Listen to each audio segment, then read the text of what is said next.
down to the board meeting. One of the board members, Member Miller, would just like to say a few words. Good morning, everyone. I just want to take a moment to thank the members of this board as well as others for their thoughtfulness, their condolences, their sympathy, their empathy, and most importantly, their support. I lost my wife last month for 40 years. And just the support that I received from the members of this board and others, I just want to express my gratitude for that in this very difficult time. Thank you.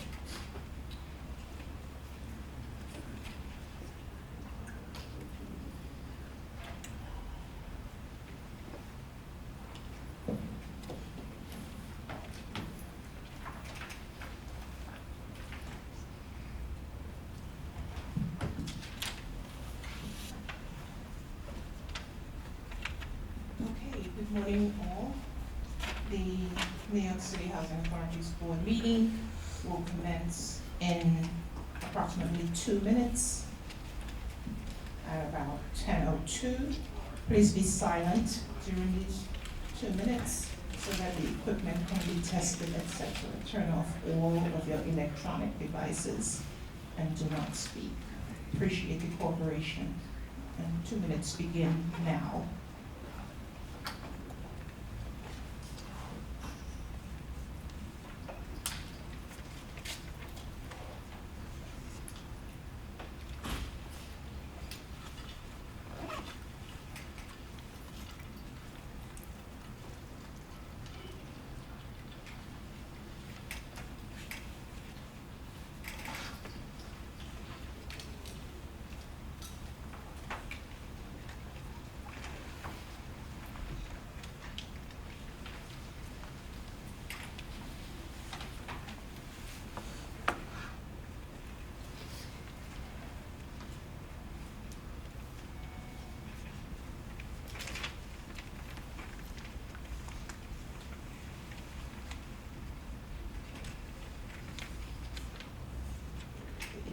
Good morning again. Good morning, Chair, board members, Madam CEO, staff, and members of the public. I'll just remind everyone again to silence your cell phones and other electronic devices for the entire meeting. If you're a presenter or a speaking board member, please speak directly and loudly into the microphone, ensuring that the light on the microphone is green when speaking. Noting for the record that Member Beninfanti is absent. Thank you for your cooperation. Chair, there is one member of the public wishing to provide comments on item 22. Please step up. Mangito Hawks.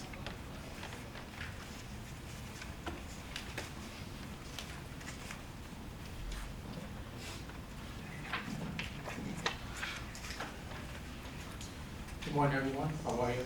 Manny Folks, the representative for the New York City Carpenters Union. I just wanted to speak on item number 22 for New York Environmental Systems. This company has a contract. They've had multiple contracts. I think they're probably about 28, I think, so far, for vinyl replacement for asbestos removal and replacement of vinyl tile. Now, that jurisdiction of work falls under the jurisdiction of the carpenter.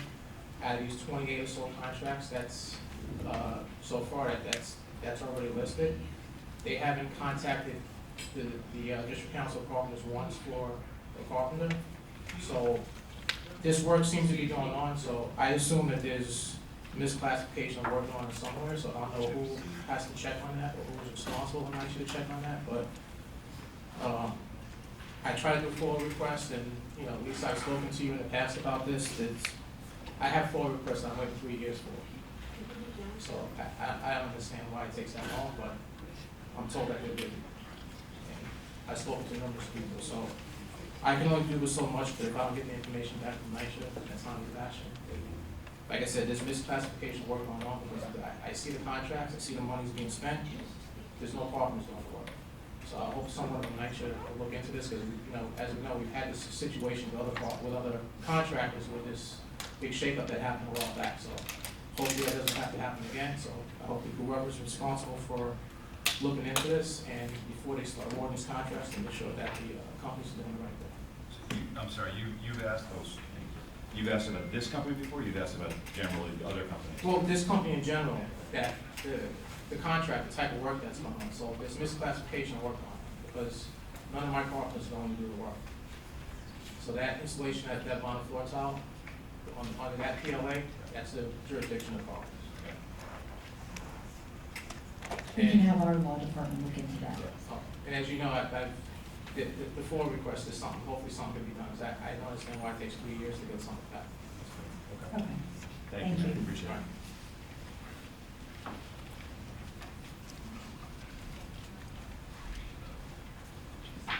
Chair, that concludes our public comments portion, and we will proceed with the regular calendar. The first order of business is to adopt the minutes of the prior board meeting, regular meeting held on Wednesday, July 31st, 2024. May I have a motion? So moved. Thank you, Vice Chair. Seconded by? Gavin.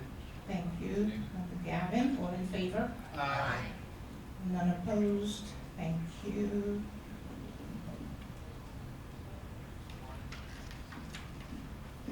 Chair, do you wish to make any remarks before we begin? Not at this time, thank you, Jay. Thank you. Madam CEO, do you wish to make any remarks before we proceed? I do, thank you. Good morning, everyone. I just wanted to give an update on the trust and voting. The trust has been hard at work advancing the pre-development process for no-string houses and Browns River Addition. This has been a tremendously collaborative effort across NYCHA and the trust, and we are grateful to our team members who have provided their time, insight, and expertise.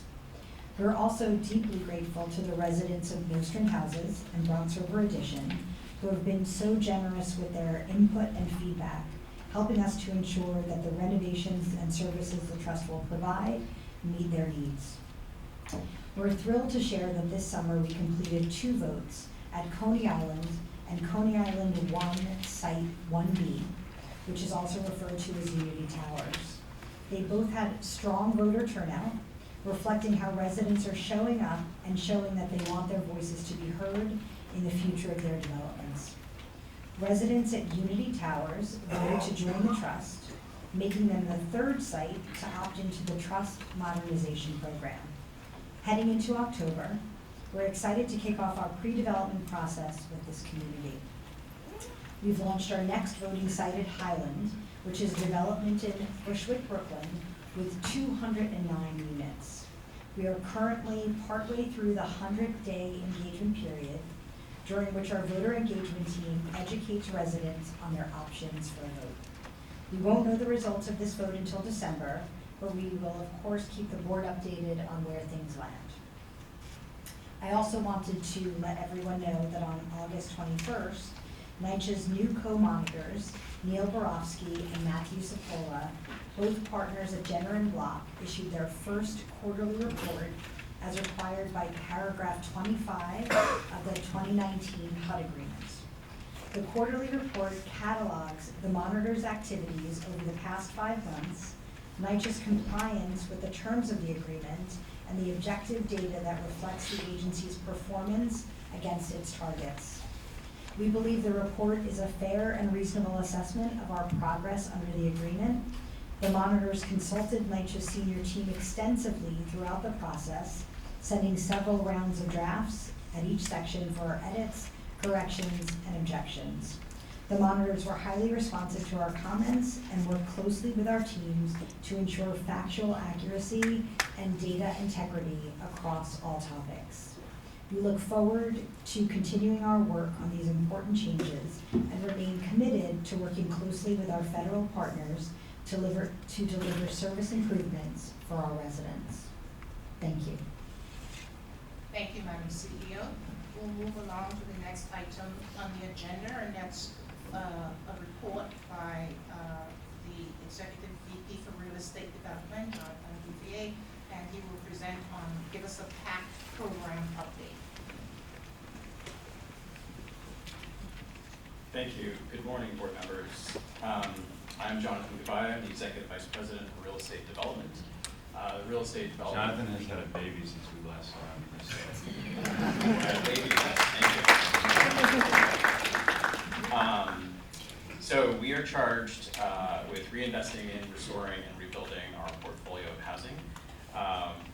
By way of a reminder, one of the biggest initiatives that we are charged with is the PACT program, and we were tasked with converting 62,000 units starting in 2019 effectively and running through the end of this decade. So I'm going to go through today, I'm going to give you a bit of an update on where we are in terms of our progress. Next slide, please.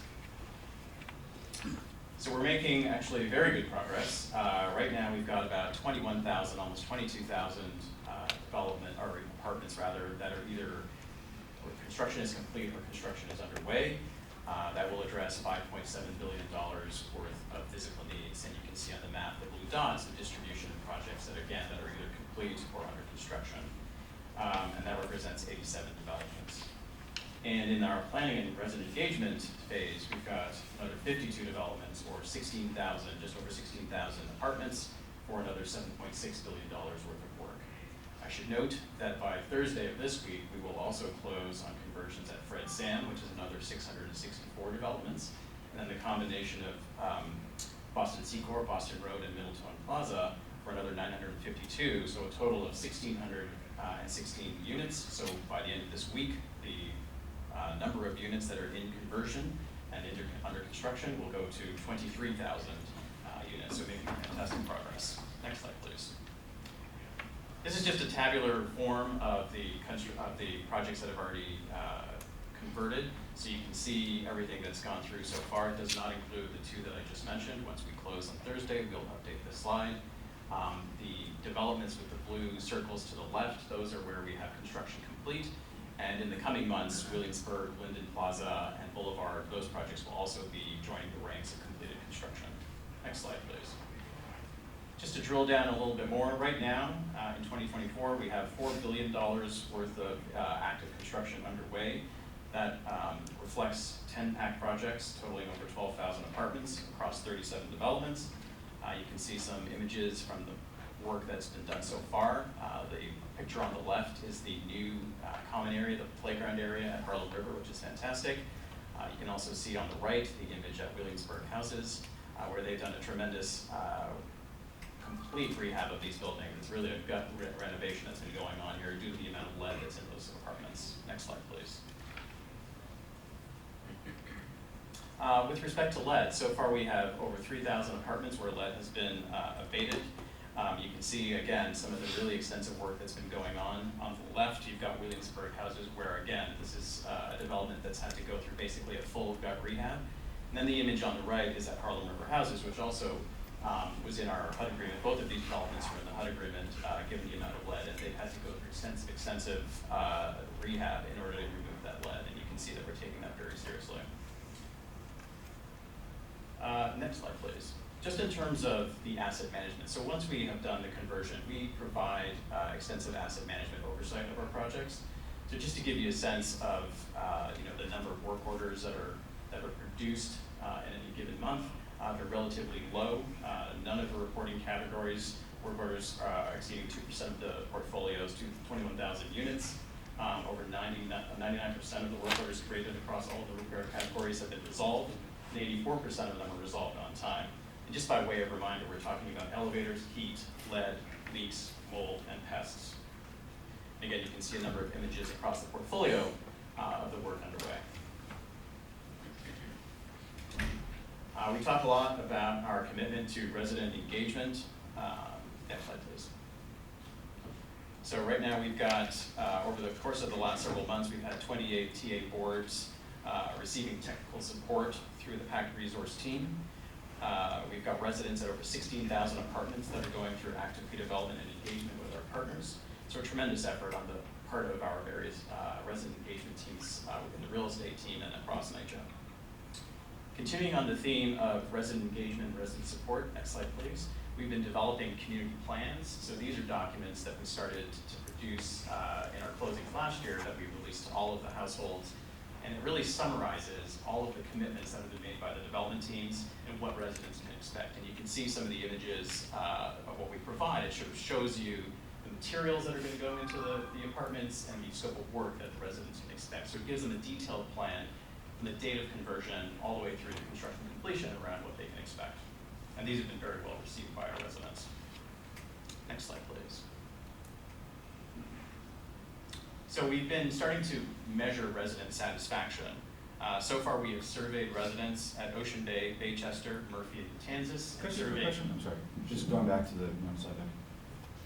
Are those plans available online Yes, they are. on the NYCHA website? Yes. Do we, remind me, do we have any active trust voting processes on right now? So which one? When is it done? Thanks. So we have the 4 completed surveys at the sites that I mentioned, Ocean Bay, Baychester, Murphy, and Kansas. And we have other active surveys ongoing now. Generally, what we look for is, or the developments that we approach are projects that have been complete, construction's been complete for about a year, and then we launch the survey process. So of the 4 that we have surveyed, you can see some of the results here. 77% of residents who responded to the survey were very satisfied with the renovations to their buildings.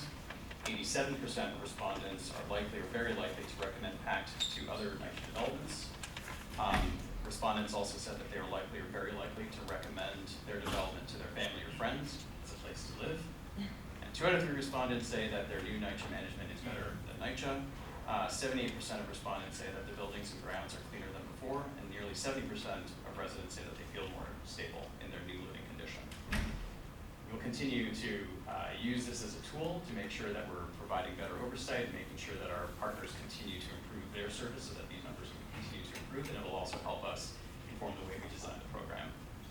And finally, next slide please, just a couple of other announcements to make as it relates to PACT and real estate activities in general. We had a lot to celebrate in 2024. We closed Saffron in West Brighton. You can see some of the images from the actual groundbreaking ceremony that was held at West Brighton. We also celebrated the completion of outdoor space at Wise Towers, where our vice chair lives, as well as the Harlem River development that I mentioned. And then we also celebrated the opening of some 100% portables that we did with HPD, and that was at the Atrium, Casa Salina, and Melrose North. Thank you. Jonathan, who monitors the satisfaction from your team? Is there a team that's assigned to each project going forward? Yes, I mean, it's a joint effort across a couple of verticals, but primarily it's run by our portfolio planning team. Okay. And the 70%, those numbers in satisfaction, were they across the board on the 4 developments, or was there any one that was particularly a problem? It was fairly consistent across the board, and we can certainly do a deeper dive into the specific results at each development. It was pretty consistent across Yeah. the 4. Okay, thanks. Good job. Thank you. I don't know if maybe I missed it, with not having a word, but when I saw the listing of developments, at what stage is Manhattan now? I don't think I saw it there. It hasn't closed yet, so it's in the pre-development. Yeah, that table that we had up, those are all the developments that have closed. So the construction's either complete or construction underway.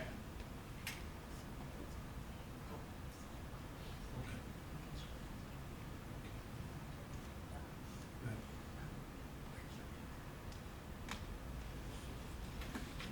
The next thing is, if it's a concern about the management companies that have been placed in any development, who would we address those concerns to? You can let me know. Okay. No problem. Yes. Good answer. Any other questions? No, I think this is great. I mean, just two quick points. One is on the survey, which you don't have to go to it, but I think the comment about how satisfied the residents are with current management versus NYCHA management, I suspect has at least something to do with the fact that they're now living in conditions, Absolutely. physical conditions that are Right. infinitely better than they were before. Yes. So it's not probably a comment on NYCHA. It's not about NYCHA It's not the workforce, that's not workforce, Yeah. that's just a living number, that's Right. right. So that's, should be clear. And I mean, just looking at these numbers, I mean, so this is more than $5.5 billion of capital. By the time this pipeline is done, and of course you're adding to the pipeline every time. And if I remember correctly, the 2017 P&A was 37 billion or something like that. Yeah. So time is moving on, but by the time this pipeline is done, you'll have taken, in theory, you'll take almost $6 billion out of that, adding to it from other purposes. None of this work gets done without fact. I mean, we can have a reasonable discussion about other ways to do this work, but none of it gets, not a dollar, not a unit gets done without fact, because the existing Section 9 program funding, you can't do this. There isn't, it's not that we don't want to, there is no way to do this. So I just think it's an incredible accomplishment. It says a whole lot about that. So thank you. Yeah, and I just want to add my congratulations. You all have been really aggressive and innovative, and this is a true accomplishment, and very happy that, you know, with the city's partnership and the additional capital that we provided to really accelerate PAC and the trust and all the work we did together to get the trust passed. But you've been exceptional, Jonathan and the Thank team you. and Lisa, and this is really making a difference for many, many people. Thank you, and thank you for the city's support. Thank you, Jonathan. All right, thank you. Thank you, Jonathan.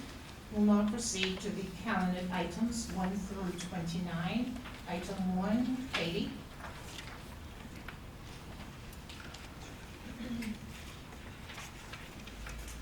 Good morning, everyone. Good morning, board. My name is Katie Giorgio. I'm the Deputy Director for Sustainability Programs in NYCHA's Asset and Capital Management Division. I'm requesting the authorization to enter into a lease agreement with API Capital LLC, a solar developer. This agreement will lease the rooftop spaces of 6 developments: Astoria, Ravenswood, Brownsville, Brook Allen, and South Jamaica 1 and 2, to provide community solar for low and median income New Yorkers. The lease will generate an annual revenue of $138,019.68 for the six developments, and it will also generate 7 megawatts of power towards our goal of 30 megawatts by 2026. The lease will be for 20 years with 5 one-year renewal options, and the total revenue generation for the initial 20-year term is $2.76 million. Are there any questions? No, that's great. That's a hard thing to do. I know a lot about it. Appreciate the support. Sure. Thank you, Katie. Thanks. Item 2, Jermaine.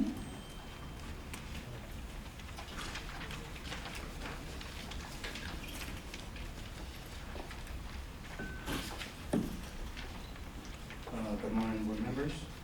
My name is Jermaine Francis. I'm the Deputy Director for Program Management at ANCM. And I'm here to present board item number 2. I am requesting authorization for award contract for a community center renovation at Corsi House to the lowest responsive bidder, Gemco Electric Construction, in the amount of $5,384,696. The purpose of this contract work for community center renovation, the scope of work includes, but is not limited to, renovation and addition of interior partitions, finishes, flooring, ceiling. We will also be upgrading lighting panels, fixtures, locker rooms, music room, bathrooms, and accessories. We will also be upgrading the heating and ventilation system to ensure that the existing elevators complies with the American with Disability Act, and installing new graded pavements and built-in trackers at the The term for this contract is 1 year and 6 months and 27 days. The projected Section 3 labor hours is 1,375 hours, which represents 35% of the overall labor. Do any of you board members have any questions? There are no questions. Thank you. Items 3 through 6, Oliver.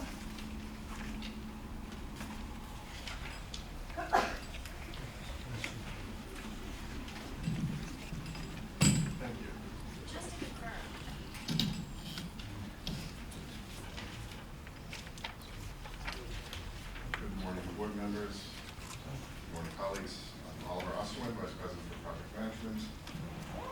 asset and capital management. I'll be presenting items 3 through 6 together. It's the same scope of work at 4 different developments. These items seek authorization to ratify the award of 4 boiler and hot water heater replacement contracts at Carver, Sumner, Bronx River Addition, and East River Houses in the not to exceed amounts of $35,520,007, $38,400,000, $30,030,000, and $29,420,000 to WDF, Richards Plumbing and Heating, Dynamic US, and AWL Industries, respectively. The contract terms are 2 years, 5 months, 29 days, 2 years, 6 months, 17 days, 2 years, 5 months, 29 days, and 2 years, 3 months, 18 days. And the projected Section 3 labor hours are 25,334, 3,000, 10,500, and 31,200 respectively, which represents 25% of the overall. Any questions? Thank you. Thank you, Arthur. Item 7, Dylan.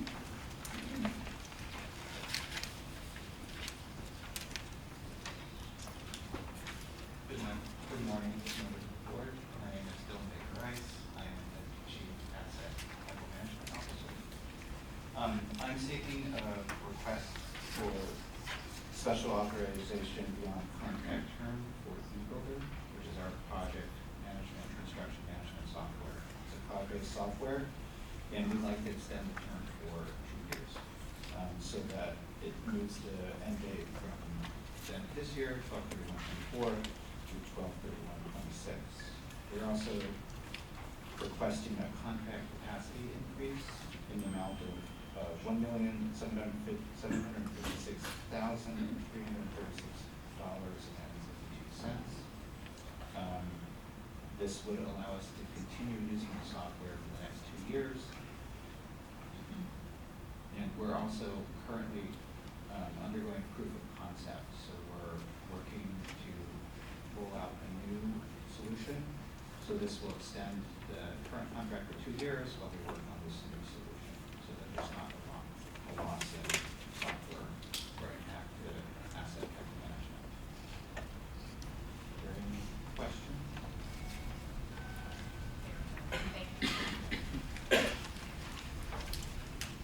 Items 8 and 9, mark out.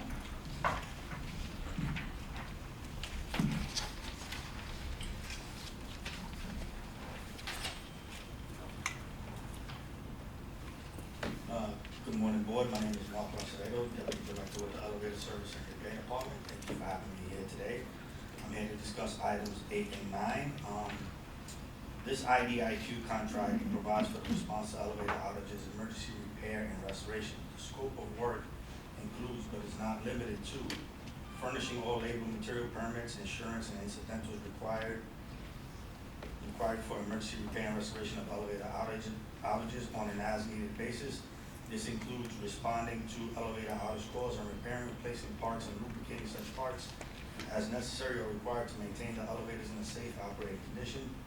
Big Apple Elevators shall maintain optimum efficiency and safety of the elevators by prompt replacement of any parts which show excessive wear and or are approaching failure. Pursuant to award of this IDIQ contract, which did not require initial board authorization, the notice to proceed was issued for a 3-year term which commenced on July 6, 2023, and is now continuing through July 5, 2026. This contract capacity increase is required to address the current high demand for response to elevator outages, emergency repair, and restoration. There are 2 main types of elevator service disruptions. One being elevator outage, and elevator service disruption is considered an outage when there is still elevator service in the building. For example, if a building has 2 or more elevators, an A and B car, and only one of these is out of service, that's an elevator outage, not a no service condition. The next one being a no service condition, or NSC, which occurs when there is no elevator service in the building. This situation frequently arises in a building with a single car, but can also happen in multiple car buildings, regardless of how many cars, maybe they're all out of service. The increase in demand for these services is currently driven by the following. outside temperatures, which are causing low voltage conditions during periods of high outside temperature and peak demand. The electrical utility provider, Consolidated Edison, may schedule or randomly implement power reductions, low voltage brownouts affecting the grid. Elevators require constant 208 volts to operate, and any reduction in voltage can lead to elevator outages and no service conditions. Currently, there are 23 vacancies for NYCHA elevator mechanics. The elevator service and repair department treats every elevator outage as an emergency. This policy aligns with the United States Department of Housing and Urban Development HUD agreement. The HUD agreement, effective January 31st, 2019, entered into by HUD, the authority in the city of New York, and the U.S. Attorney's Office for the Southern District of New York. The HUD agreement is designed to remedy the poor physical conditions in authority developments. It includes several key elevator obligations and requirements per the HUD agreement. The authority is obligated to establish an action plan on responding to no service conditions and outages. Without the additional funds, the authority will fail to comply with the HUD agreement. This IDIQ contract ensures the authority's ability to provide continuous elevator repair and restoration for the safety authority residents. This contract capacity increase is required to increase the not to exceed amount in order to fund the continued provision of services during the remainder of the initial 3-year term. The vendor name check is not required. Okay, so essentially, these are two contract capacity increases to two separate contracts, both of which were awarded to Big Apple Service, citywide contracts, and the increase on each is 750,000, and this section 3 total labor hours is 1,000, and section 3 labor hours are 250 for both, correct? Yes. Okay, thank you. Items 10 and 11, Emily.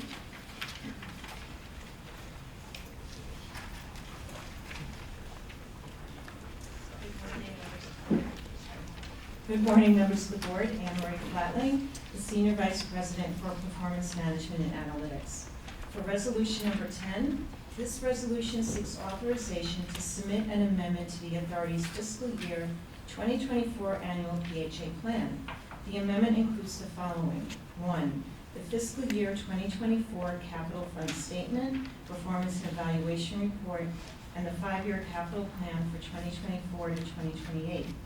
Number 2, an updated statement that the authority is implementing changes to income reviews for public housing and Section 8 programs as required under Section 102, and the maximum asset limits for public housing and Section 8 applicants and participants under Section 104 of the Housing Opportunity through Modernization Act of 2016. Number 3, the request to HUD to submit the necessary applications and to obtain the necessary approvals to release the Glebe Avenue, Westchester Avenue public housing development from its declaration of trust in order to convert the subsidy from Section 9 public housing subsidy to Section 8 project-based voucher PBV assistance pursuant to 1, the Rental Assistance Demonstration Program, and 2, disposition under Section 18 of the U.S. Housing Act of 1937 as amended, and add the developments to the previously approved Permanent Affordability Commitment or PACT program conversions. Number 4, the request to HUD to submit the necessary applications and to obtain the necessary approvals to release Nostrand and Bronx River Addition public housing developments from their declaration of trust in order to convert the developments from Section 9 public housing subsidy to Section 8 PBV assistance pursuant to disposition under Section 18. And number 5, the request to HUD to submit the necessary applications and to obtain the necessary approvals to grant an approximately 19,314 square feet permanent subsurface agreement appertinent to Wagner Houses to the Metropolitan Transit Authority, and to release such subsurface easement area from the development's declaration of trust pursuant to disposition under Section 18.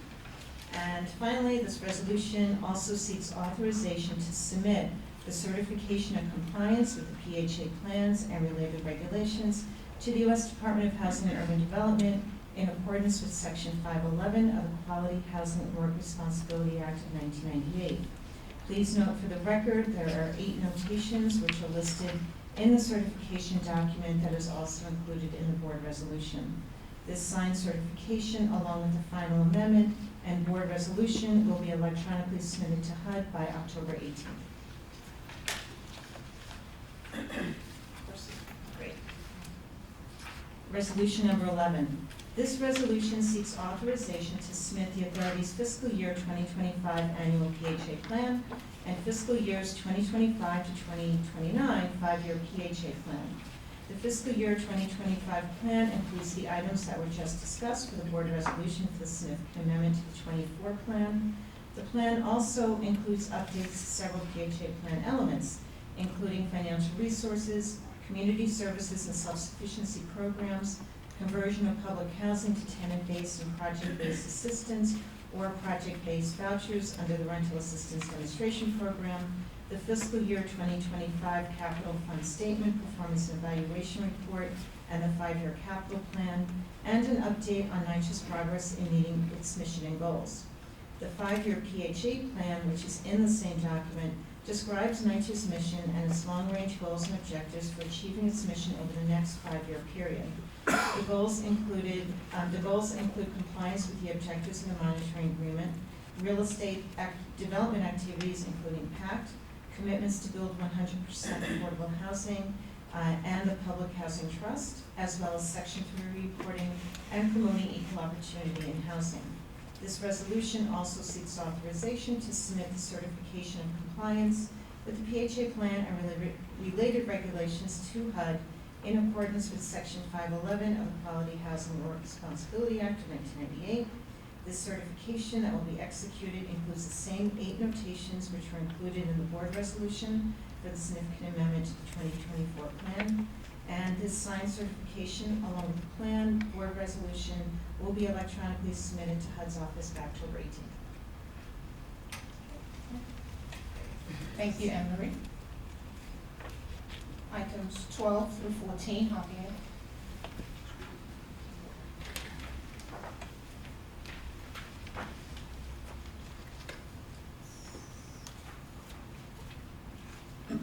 Good morning, everyone. My name is Javier Amaloa. I am the Vice President for NYCHA's Heating Management Services Department. And today I will be presenting board resolution items number 12, 13, and 14. I'll start with item 12, which is a request to ratify a contract awarded to Tri-State Pump and Motor Incorporated. This is an IDIQ contract for the Borough of Brooklyn and can be utilized citywide. The terms of the contract is 3 years with 2 one-year renewal options and a not-to-exceed amount of $5 million.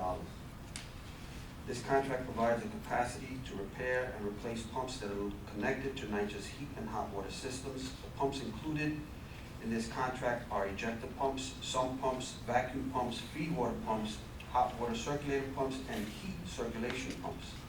These pumps are located at NYCHA boiler rooms and heating mechanical rooms. The scope of work includes furnishing all labor, materials, tools, insurance, permits, and equipment needed to repair or replace these pumps on an as-needed basis. The projected Section 3 hours for this contract are 50,000 hours, and a vendor name check is not required. Any questions on item number 12? Proceed. Move on to 13 and 14 together. Items 13 and 14 request to ratify 2 contracts, both awarded to Watson Plumbing and Heating Building Services Incorporated. Item number 13 is to award an IDIQ contract with a focus in the borough of the Bronx and can be utilized citywide. Item number 14 is to award an IDIQ contract with a focus in the boroughs of Queens and Staten Island and can also be utilized citywide. The terms of both contracts is 3 years with 2 one-year renewal options. Each contract has a not-to-exceed amount of $5 million. These contracts, again, provide the capacity to repair and replace pumps that are connected to NYCHA's heat and hot water systems. These pumps, again, include ejector pumps, sump pumps, vacuum pumps, feed water pumps, hot water circulator pumps, and heat circulation pumps. These pumps are located in NYCHA boiler rooms and heat and mechanical rooms. The scope of work includes furnishing all labor, materials, tools, insurance permits, and equipment needed to repair or replace these pumps on an as-needed basis. The projected Section 3 hours for these contracts are $8,000 for each contract, and a vendor name check is not required. Any questions? Just out of curiosity, what section, contract 12, item 12, is for $5 million, that's 50,000 hours of the $5 million. And the other two are $5 million, and they only have 8,000 hours. Is there some reason for the difference? I'm not sure, but I can get back to you. Yeah, please. Yes. Thanks. Thank you so much, Javier.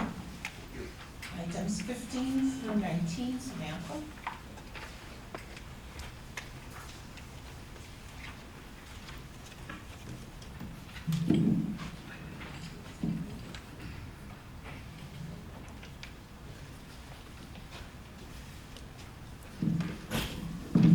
Good morning, board members, CEO, and all in attendance.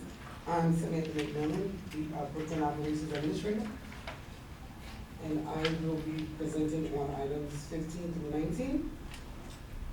Requesting authorization for compact capacity increase for, item number 15 is contract increase capacity for, Robert Star Plumbing and Heating Corporation for citywide for the amount of, original amount of $5 million to increase it to $7,500,000. Total projected labor hours is 26,000 section 3 hours and 35,000 labor hours. Authorization is being requested to approve a contract capacity increase to this IDIQ contract for water to Robert Store for plumbing services. Are there any questions? Proceed. Item number 16 is the authorization for compact capacity increase for JP Handler Construction Inc. for various locations in the Bronx. For the original amount is $499,993.55 for $1,500,000. The authorization is being requested to approve the contract capacity increase to this requirement contract awards to JP Handler for janitorial, general cleaning, and debris removal. Section 3, labor hours of 435 and 1,741 projected labor hours. Any questions?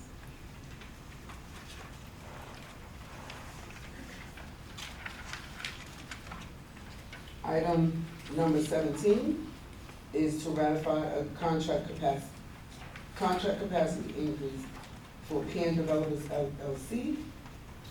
The original amount of award is $945,776. It's for Brownsville Property Management in Brooklyn. The request is for $397,611. The Section 3 labor hours is 312 and 50 of 1,250,000 labor hours. The authorization is being requested to ratify contract capacity increase to this requirement contract awarded to the PM Developments for maintenance painting of apartments. Any questions? Items number 18 and 19 are combined as they are both requesting to rescind Board Resolution 24-2/28-7 and reject all bids for an indefinite delivery, indefinite quantity IDIQ contract for general welding for Simcoe Enterprise Corporation.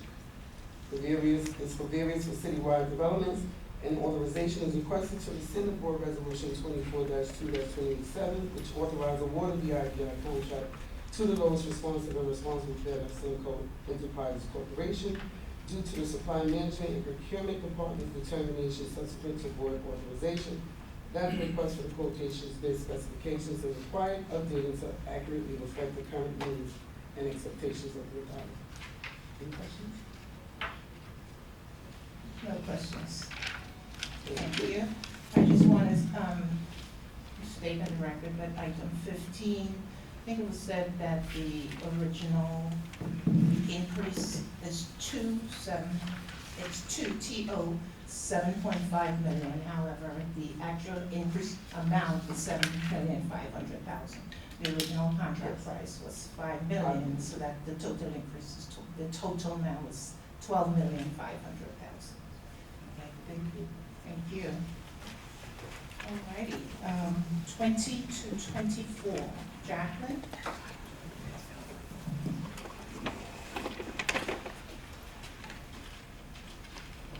Good morning, board members. My name is Jacqueline Sullivan.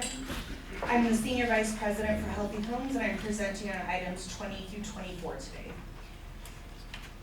Items 20, 21, 22, and 23 are requesting authorization to ratify the awards of 4 related contracts for the removal and replacement of vinyl asbestos floor tiles in vacant apartments. Each contract has a not-to-exceed amount of $36 million. Item 20 is for AGD Contracting Corps for a total projected labor hours of 12,000 with 3,000 Section 3 labor hours. Item 21 is for Barrows Construction Corps for a total projected labor hours of 216,000 and 54,000 Section 3 labor hours. Item 22 is for New York Environmental Systems for a total projected labor hours of 218,000 and 880 with 56,160 Section 3 labor hours. Item 23 is for Abatement Unlimited for a total projected labor hours of 25,200 with 6,300 Section 3 labor hours. Item 24 is requesting authorization to approve a contract capacity increase to an emergency IDIQ agreement with Lero Engineers for copper silver ionization system testing. The initial agreement did not require board authorization. Authorization is now being requested due to the contract capacity increase needed to fund the continued provision of services during the remainder of the 1-year renewal option term. The increase to the not-to-exceed amount is $750,000. This item has a total projected labor hours of 7,500 with 1,875 Section 3 labor hours. Do you have any questions? Thank you, Jack. Thank you.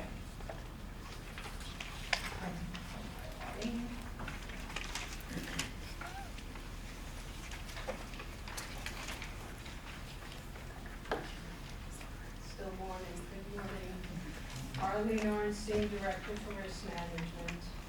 Item 25 requests the board's approval to award the authority's property and terrorism insurance program policies to various insurers noted in the resolution for a total annual program premium of $20,133,823.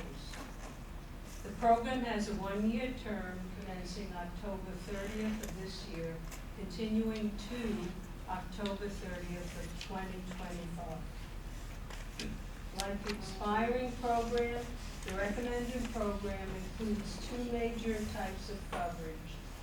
All-risk property insurance with total limits of $250 million per occurrence, subject to deductibles of $5 million for named storms and flood, $1 million for all other perils, $50,000 for damage to property in transit, and a 48-hour waiting period for business and service interruption claims.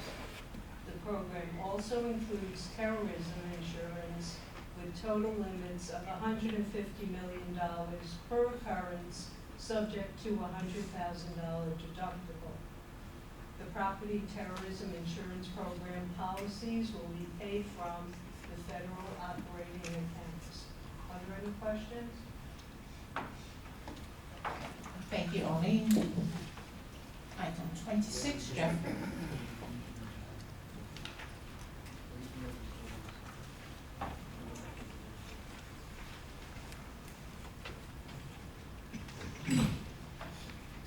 Morning, board members. I'm Jeffrey Lesnar, Vice President and Controller of New York City Housing Authority. I'm here to present a single audit for the authorization and the issuance of a report through September 30th, 2024.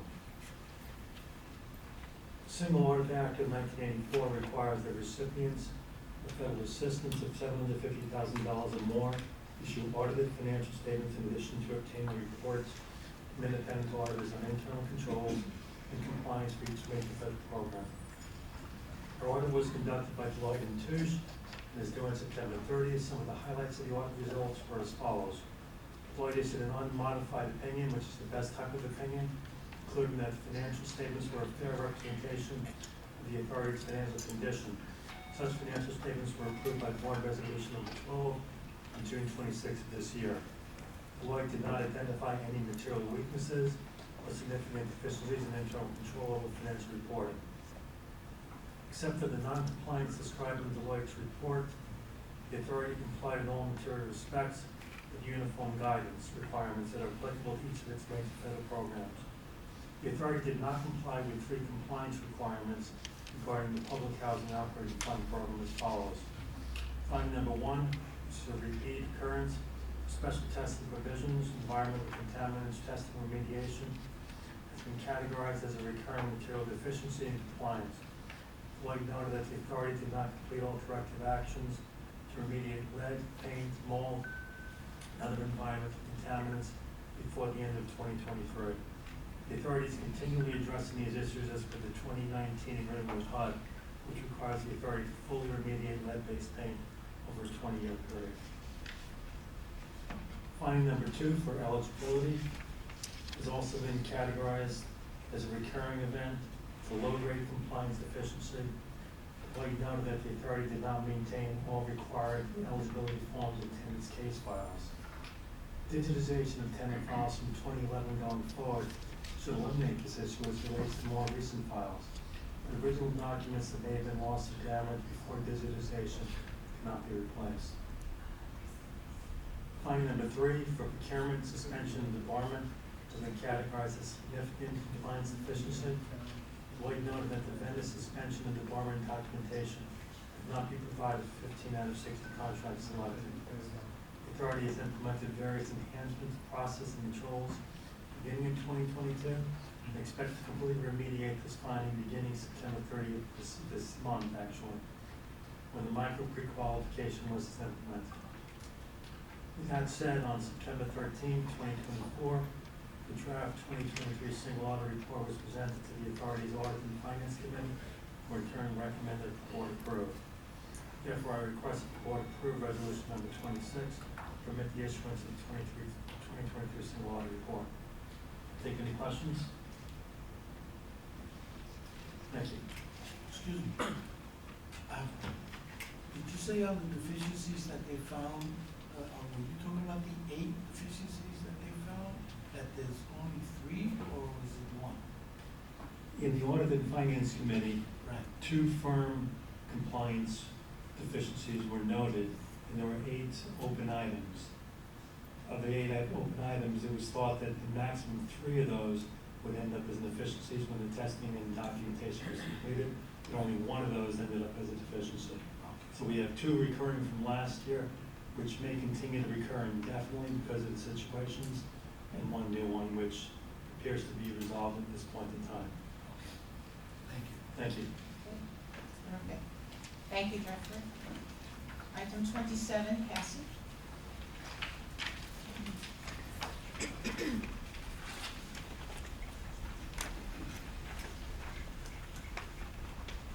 Good morning, board members. For those of you who I don't know, I'm Cassie Ward. I'm the Vice President of Internal Audit and Assessment here at NYCHA. I'm going to be presenting on item number 27 for your consideration. Item number 27 seeks authorization to enter into an agreement with RSM for internal auditing services, the amount of $6,417,680. We're seeking to enter into a 5-year contract, which will include an initial term of 3 years with 2 additional 1-year renewal options. So under this agreement, RSM will conduct an entity-wide review of NYCHA's operations and internal controls.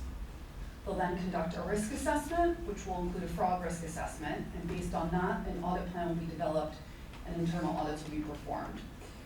By way of background, this was a function that was previously performed in-house by the internal audit department, and there are a few factors that went into the determination that we should pursue an RFP and outsource this internal audit function.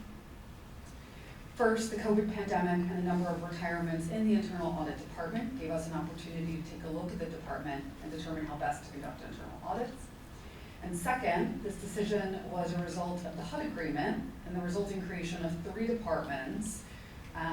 So based on that, an analysis of the internal audit function and its role at NYCHA was performed in order to incorporate the department's functions to reflect and complement those 3 departments.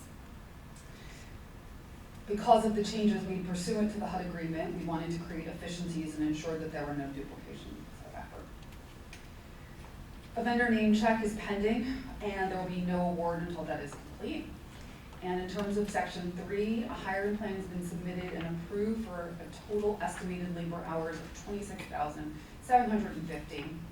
And for this contract, RSM has submitted an OEO, Other Economic Opportunities Plan, which has also been approved.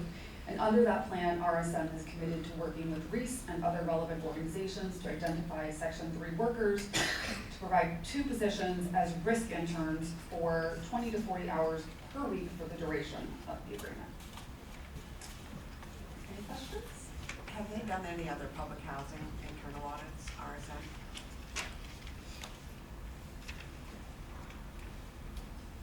I'm looking at Vilma, who was involved in the selection process, which took place prior to my arrival here. Board members, Vilma Huertas, Special Advisor to the CEO. I oversee audit, and I sat on the evaluation committee. RSM was chosen. They are, I believe, like number 3, not only in the nation, but internationally. And they have worked with several public entities, not just PHAs.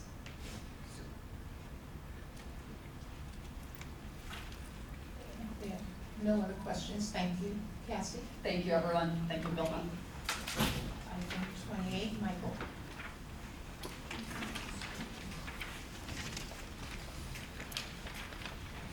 Good morning, board members. My name is Michael Ledge. I am the VP of IT Infrastructure and Operations here at NYCHA.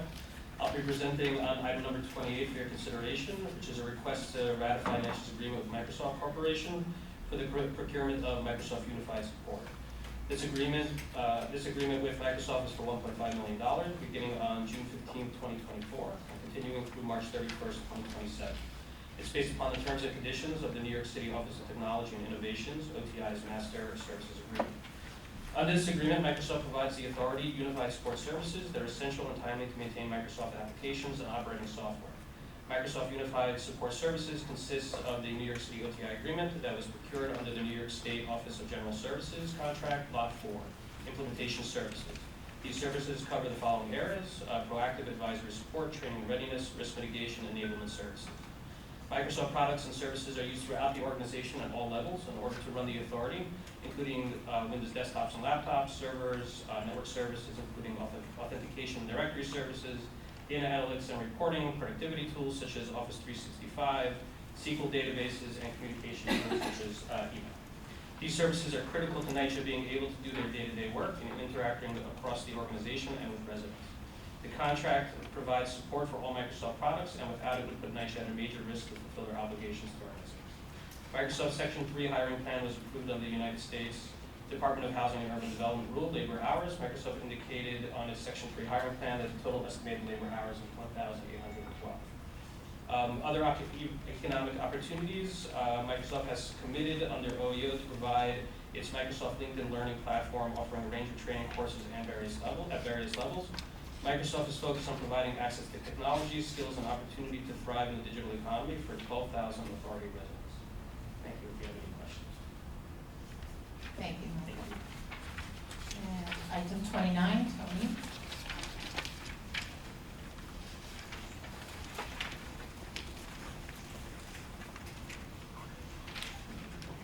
Good morning, board members and colleagues. My name is Tony Maldonado, the Vice President of Purchasing, Logistics, and Inventory, and I will be presenting item number 29 on behalf of the Supply Management and Procurement Department for your consideration. Item number 29 seeks authorization to approve a contract capacity increase to the department contract awarded to Mention Mill and Lumber Corp. In the amount of $1,348,012 for the purchase and delivery of various equipment and supplies, such as respirators, chairlifts, zip walls, helmets, safety vests, first aid kits, disposable coveralls, and safety glasses. This is a 5-year requirement contract. This contract capacity increase is required because the original requirement contract included only 87 lines at its inception. Since then, 16 line items have been added to the contract, but no additional line item funding was provided for these additions. These additional line items cover parts for the chairlifts, which are used to transport authority residents to and from their apartments. Given that this contract provides for critical supplies, batteries for chairlifts, and safety items which are essential for the daily needs of authority residents, additional funding is required to continue applying the necessary funding for the equipment and supplies. A vendor name check is not required, and given that this contract is for bids only, a Section 3 hiring plan is not required. Thank you, Tony. Chair, 29 items are presented for board approval. Board, may I have a motion to approve 29 items? Thank you, Member Gavin. Seconded by? Thank you, Member Miller. All in favor? Aye. None opposed? Thank you. Board, now that all matters before you today have been addressed, may I have a motion to adjourn this meeting? Thank you, Chair. Second. Seconded by, thank you, Vice Chair. All in favor? Aye. None opposed? Thank you so much. The recorded end time is actually 11 a.m. Thank you all. The next NYCHA board meeting is scheduled for Wednesday, October 30th at 10 a.m. See you then. Have a great day.